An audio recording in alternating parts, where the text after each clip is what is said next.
السلام علیکم ورحمۃ اللہ وبرکاتہ۔ میرے تمام معزز بہنوں اور بھائیوں، آج ہم آپ کو ایک بہت ہی خوبصورت سا واقعہ بتائیں گے کہ حضور صلی اللہ علیہ وآلہ وسلم کے ساتھ بچھو اور سانپ کیوں چل پڑے تھے۔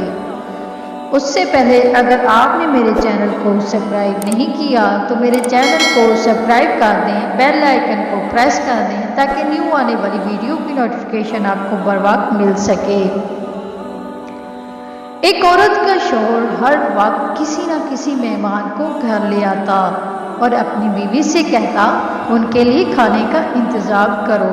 روزانہ وہ مہمان کے لیے کھانا تیار کرتی۔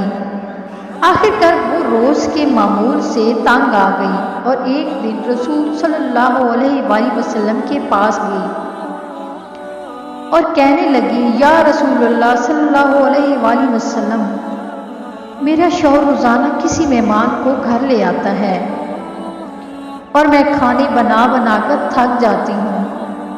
یا رسول اللہ صلی اللہ علیہ وآلہ وسلم، کوئی ایسا طریقہ بتائیں کہ میرے شوہر گھر میں مہمان نہ لے آئے۔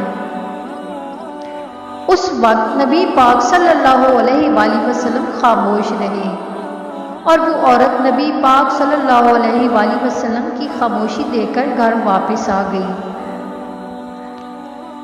اگلے دن نبی پاک صلی اللہ علیہ وآلہ وسلم نے اس عورت کے شوہر کو بلایا اور کہا کہ کل میں تمہارا مہمان ہوں۔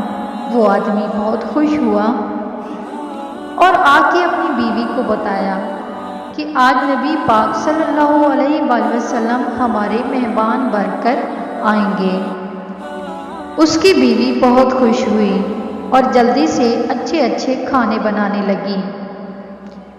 جب نبی پاک صلی اللہ علیہ وآلہ وسلم اس کے گھر آئے تو نبی پاک صلی اللہ علیہ وآلہ وسلم نے اس کے شوہر سے کہا کہ جب میں کھانا کھا کر واپس جانے لگوں تو اپنی بیوی سے کہنا میرے گھر سے نکلتے تک پیچھے دیکھتی رہے۔ اس کی بیوی نے ایسا ہی کیا۔ جب نبی کریم صلی اللہ علیہ وآلہ وسلم واپس جانے لگے تو اس عورت نے دیکھا کہ رسول صلی اللہ علیہ وآلہ وسلم کے ساتھ بچھو، سانپ اور کیڑے مکوڑے سب ساتھ جا رہے تھے۔ وہ یہ منظر دیکھ کر بے ہوش ہو گئی۔ اگلے دن وہ پھر نبی پاک صلی اللہ علیہ وآلہ وسلم کے پاس گئی تو نبی پاک صلی اللہ علیہ وآلہ وسلم نے اس عورت کو بتایا کہ مہمان اپنا نصیب خود لے کر آتا ہے اور جو مہمان کے لیے محنت کی جاتی ہے اس کے بدلے جب وہ واپس جاتا ہے تو ساتھ اس کے گھر سے ساری بلاؤں اور اس کے گھر کے سارے گناہ ساتھ لے کر جاتا ہے۔ سبحان اللہ۔ ویڈیو کو شیئر کیجیے گا اپنے دوستوں کے ساتھ۔